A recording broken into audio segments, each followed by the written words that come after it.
오늘 말씀이 스가랴서의 말씀인데, 스가랴는 선지자 중에 한 사람이었죠. 그는 바벨론에서 태어나서 포로 생활을 했던 사람입니다. 바벨론이 전 세계를 지배할 때 학개와 함께 스가랴는 바벨론에서 태어났어요.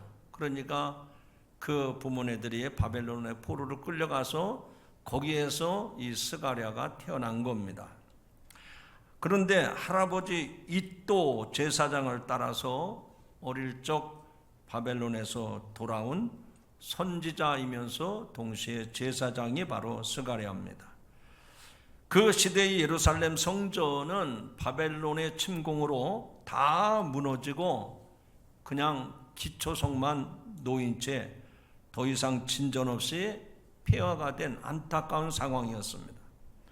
그때 유다와 이스라엘 백성들이 저지른 죄악 가운데 가장 큰 것은 하나님을 저버리고 각종 우상을 섬긴 일이었습니다.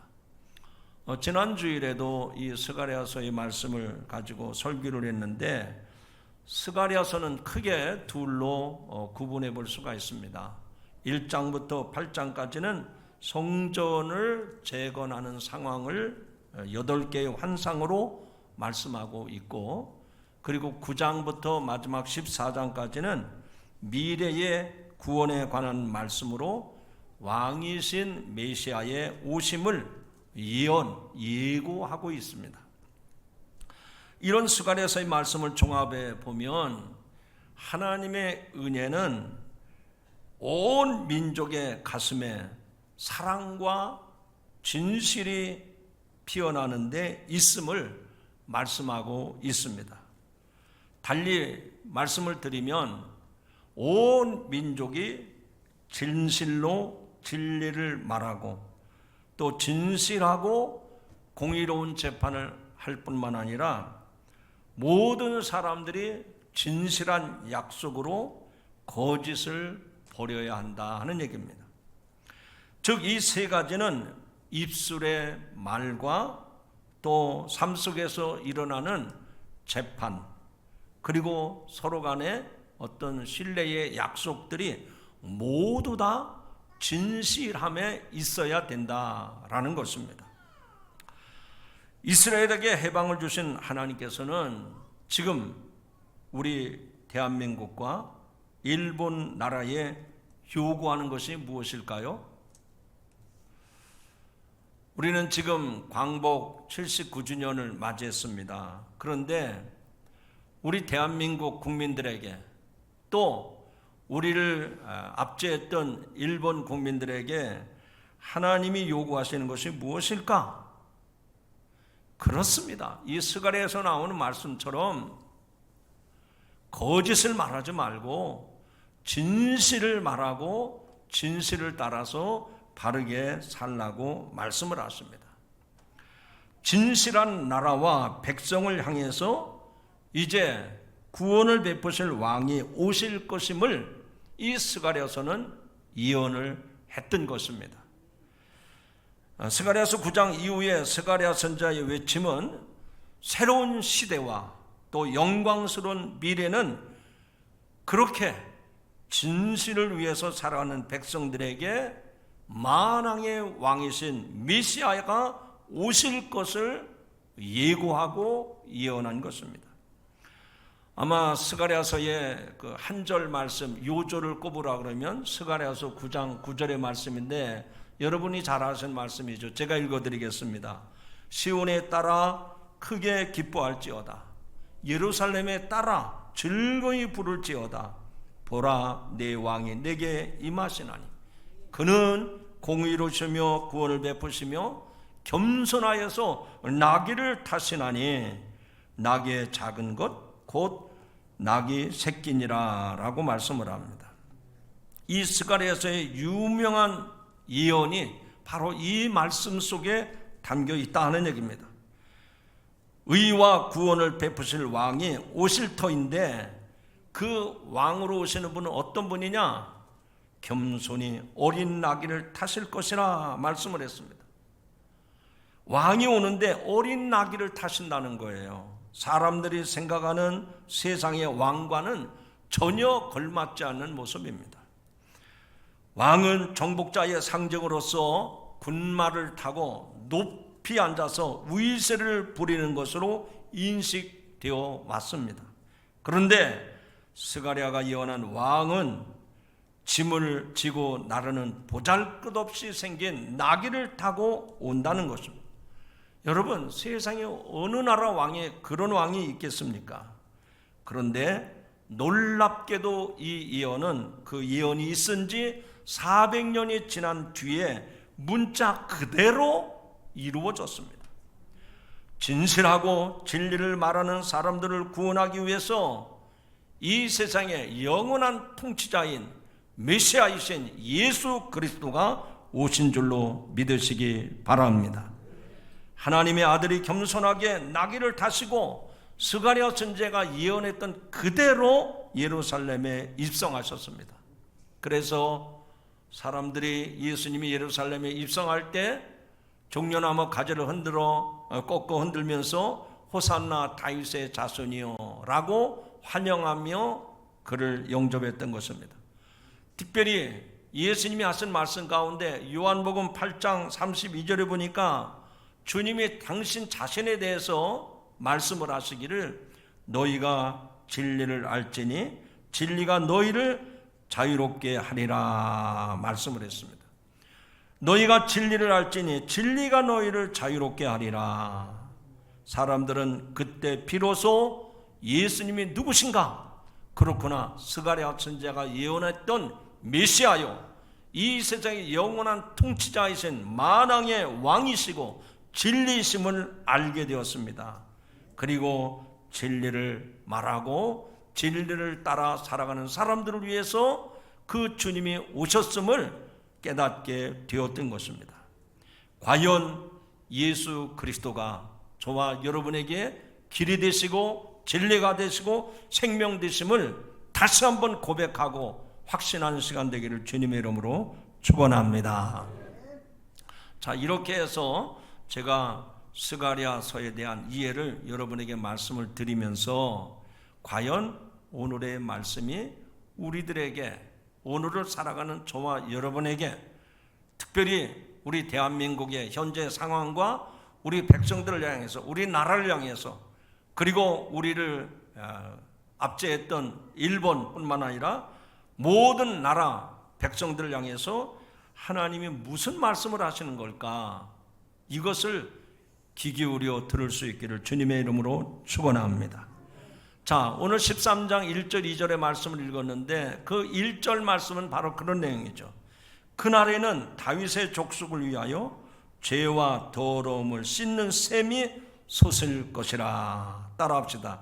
그날에는 죄와 더러움을 씻는 샘이 솟을 것이라.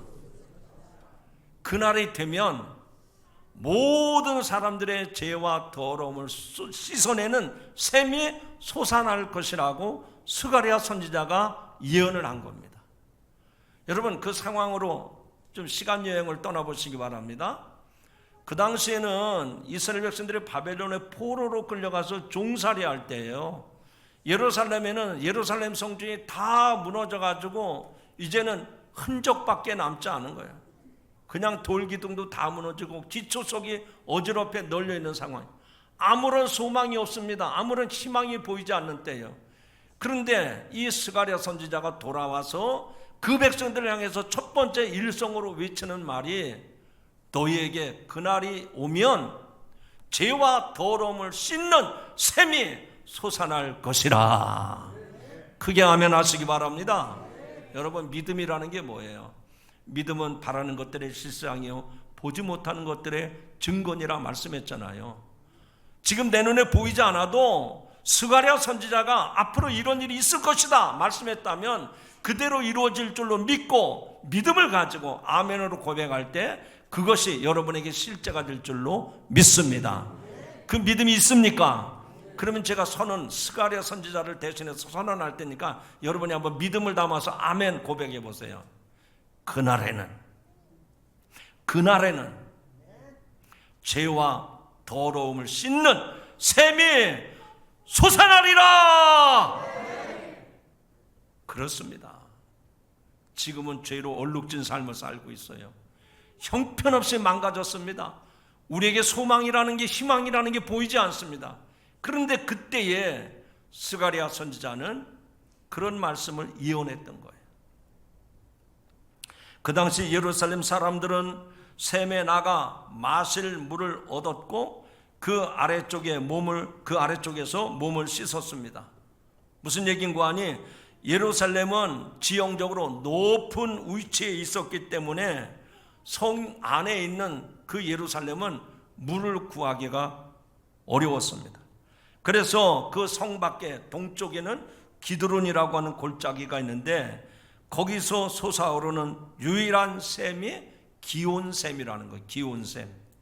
이 기온샘은 예루살렘 주민들의 식수와 생활 용수를 공급하는 수원지였습니다. 그러나 물을 기로 메고 오기도 무척 어려울 뿐만 아니라 더구나 적군이 기드론 골짜기를 점령한다면 이 예루살렘 성 안의 사람들은 물이 없어서 말라 죽게 되어 있는 거예요. 그때 히스기야 왕은 기온샘에서 물을 성 안으로 끌어오기 위해서 대대적인 터널 공사를 했습니다. 그래서 땅속에 수로를 파가지고 무려 540m나 되는 깊은 땅속에 수로를 파서 그 물이 그 예루살렘 성 안으로 들어오게 만들었어요. 그래서 마지막에 모였던 곳이 여러분이 신약성경에서 많이 들었던 실로암 연못이 바로 그곳입니다. 기온샘에 그 물이 성곽 밑으로 터널을 뚫어가지고 마지막에 모여있는 못이 실로암 연못입니다. 이 실로암 연못은 예루살렘 성 남쪽에 있었고 그 실로암의 이름의 뜻은 보냄을 받았다라는 뜻의 이름을 가진 연못이죠. 요한복음 9장에 보면 예수님께서 앞을 못 보는 사람을 고쳐주시고 실로암에 가서 씻으라 라고 말씀을 했습니다. 여기서 우리는 주목해야 될 게 있어요. 죄는 씻어내야 할 줄로 믿습니다. 죄는 씻어내야 돼요. 예루살렘에는 실로암 이외에도 다른 연못이 있어요. 여러분이 기억하는 연못 어떤 게 있습니까? 그렇습니다. 베데스다 연못도 있었습니다. 요한복음 5장에 보면 38년 된 병자가 행각에 누워 낫기를 기다렸을 때 베데스다 연못, 이 베데스다 연못이 사용됩니다. 이 베데스다는 작은 연못으로 성전에 있는 산 북쪽에서 기드론 골짜기를 향해 흐르는 물길을 막아서 병든 사람의 치료 장소로 사용되었던 것이 바로 베데스다 연못이었습니다. 그런데 이런 연못과 관련해서 스가랴 선지자는 이미 400년 전에 예언하기를 이 땅에 메시아가 오시면 이 샘들이 너희의 죄와 더러움을 씻기 위해서 열릴 것이라고 선언했던 것입니다. 이 샘은 무슨 샘일까요? 그렇습니다. 베데스다나 실로암 연못이 아니라 이 샘은 곧 예수 그리스도 그분이 흘리신 보혈의 샘을 의미하는 것입니다. 예수 그리스도를 통해서 죄 씻음을 받을 때 그런 사람이 영생을 얻게 된다는 의미인 것입니다. 그러므로 이 샘은 실로암이나 베데스다 같은 물이 아니라 죄를 씻고 구원을 얻게 될 그리스도의 보혈, 그리스도의 십자가 죽음을 의미하는 것입니다. 우리 구주 예수 그리스도께서 주시는 샘은 죄만이 아니라 죄 씻음을 받은 사람들에게 영생하도록 솟아나는 샘물이 되는 줄로 믿으시기 바랍니다. 그래서 요한복음 14장 4절에 말씀합니다. 내가 주는 물을 마시는 자는 영원히 목마르지 아니하리니 이는 내가 주는 물은 그 속에서 영생하도록 솟아나는 샘물이 되리라. 할렐루야. 여러분, 이번 여름 지나면서 여러분들이 더위에 얼마나 고생들이 많아요. 그런데 만약에 시원한 생수가 없다 생각을 해보세요. 물은 있는데 다 오염된 썩은 물이다. 그러면 물은 있어도 마시지도 못하고 그 물을 먹는 날에는 죽음이 올 텐데, 우리들에게 생수보다도 영원한 생명대수가 되신 예수님을 통해서 우리 영혼이 살아있음을 주님께 감사하시길 주님의 이름으로 축원합니다. 영생하도록 솟아나는 샘물이 되신 예수 그리스도, 그분을 여러분의 주님으로 영접하시기를 주님의 이름으로 축원합니다. 사랑하는 성도 여러분, 생명 되시는 예수님을 이 시간 다시 한번 여러분의 주님으로 영접하시기를 축복합니다. 축복합니다. 우리는 그 앞에 나아가 영생수를 마시며 죄악을 씻게 되면 우상을 완전히 끊어버리게 될 것입니다. 그리고 세상을 미혹하던 거짓 선지자들과 더러운 귀신이 우리의 삶의 자리에서 떠나가게 될 줄로 믿습니다. 사랑하는 성도 여러분, 우리가 살아가는 이 시대의 혼란스러운 모습을 좀 눈여겨보시기 바랍니다. 지난 목요일 8월 15일 광복절 기념 행사가 반쪽짜리로 갈라져서 그야말로 사상 초유의 일이 벌어졌습니다. 그 모습은 어떤 모습이었습니까? 마치 해방 직후 정부 수립을 앞두고 벌어진 좌우 대립과 남북 분단에 이르는 혼란과 대치를 연상하게 했습니다. 자유민주주의 취지를 거부하지 않는 한 자리에 모여서 국민 통합을 이루면서 광복을 축하해야만 했습니다. 아니, 반대하는 생각이 있다 하더라도 한 곳에 모였어야 했습니다. 왜냐하면 8.15는 대한민국 역사상 가장 중요한 의미를 갖는 날입니다. 이는 우리 민족이 주권을 빼앗긴 채 일제 식민지 지하에서 겪었던 그 굴욕에서 벗어난 해방의 날이요, 잃어버린 나라를 되찾는 광복의 날이었기 때문에 서로의 생각이 달라도 같이 모였어야 되는 거예요. 그 어떤 사실이 있다 하더라도 해방을 위해서 헌신한 그분들의 희생을 폄하할 수는 없는 겁니다. 그 어떤 논리로도 모든 국민이 함께 누려야 할 광복의 기쁨을, 그리고 자주 독립을 위한 선열들의 투쟁과 헌신을 기념하는 일을 방해해서는 안 됐던 겁니다. 사랑하는 성도 여러분, 우리는 신앙의 안목을 가지고 분명하게 알아야 됩니다. 무엇을 알아야 될까요? 따라합시다. 사실과 진실이 다르다는 것을 알아야 합니다.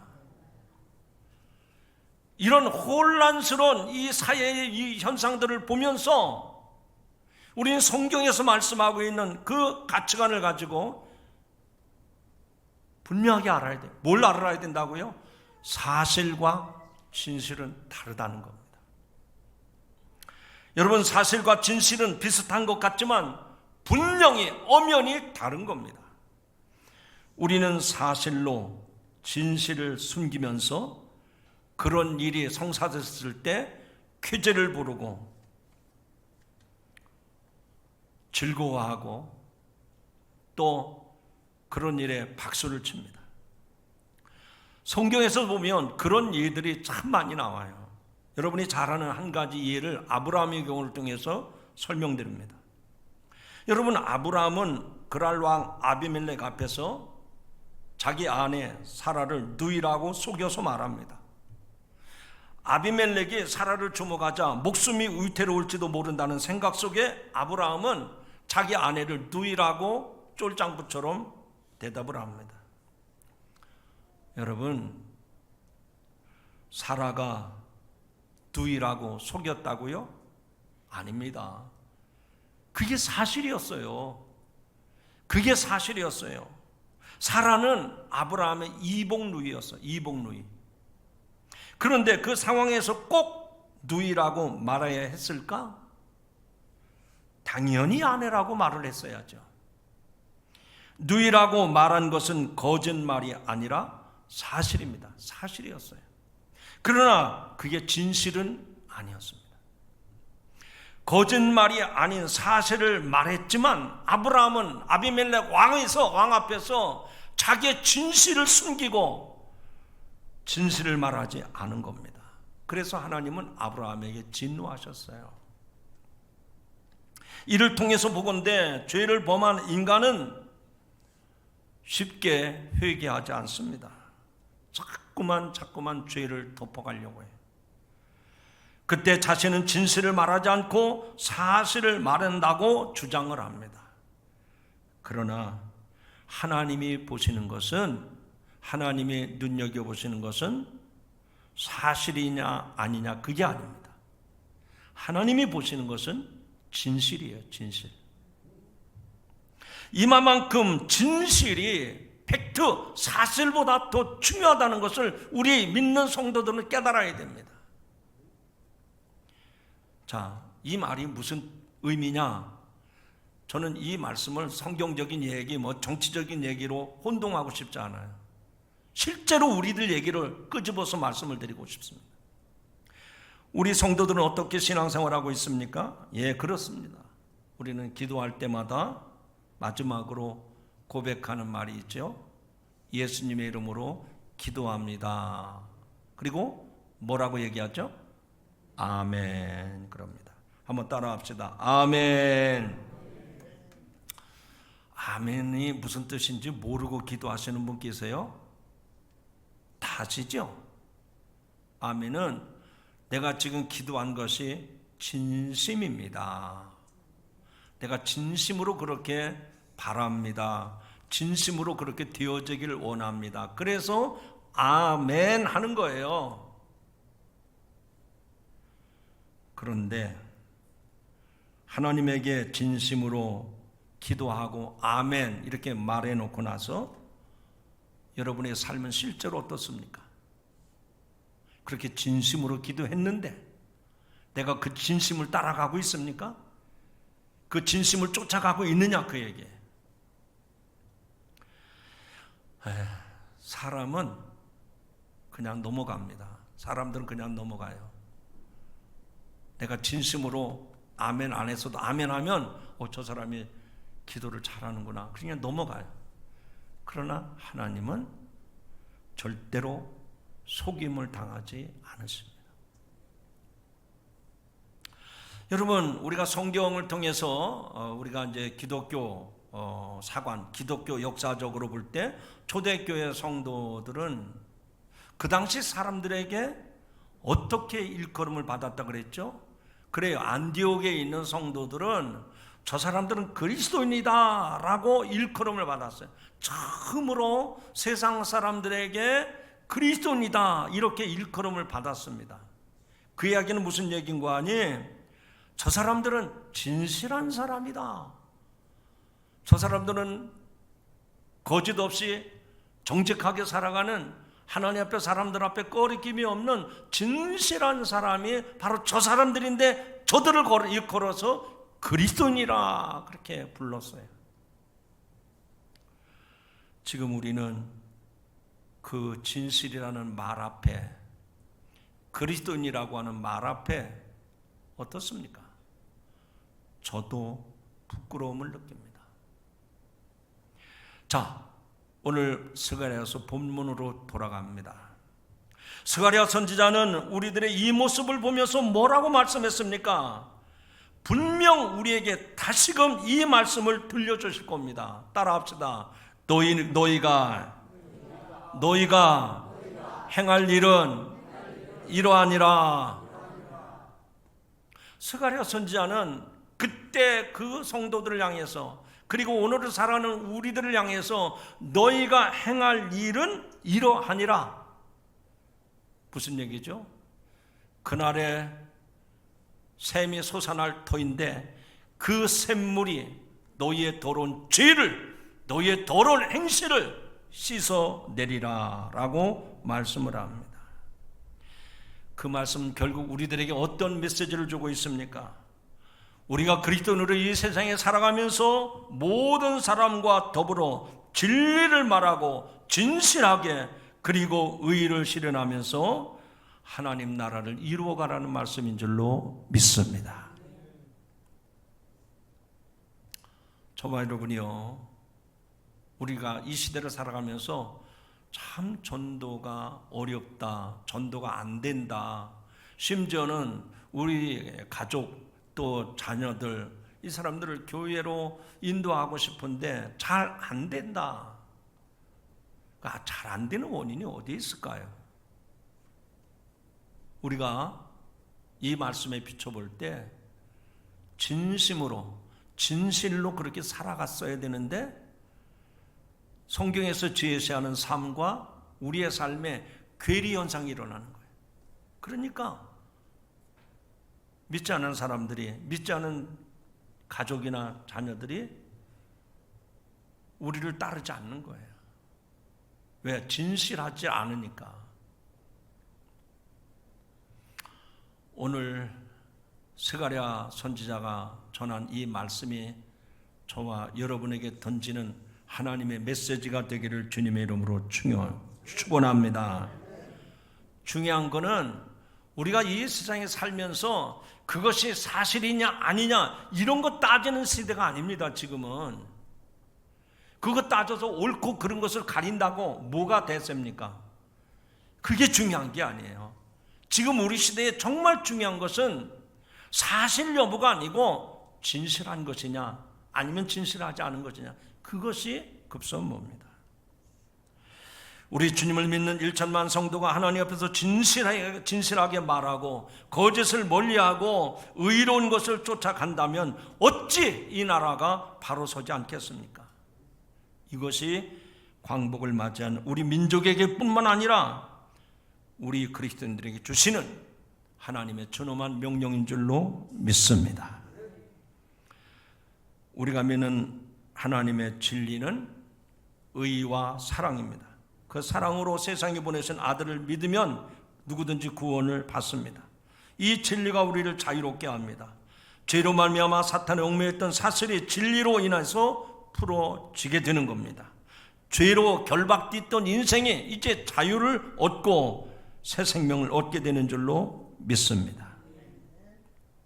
우리에게 식민 지배를 자행한 그 나라까지도 용서받을 수 있는 길이 열리는 것입니다.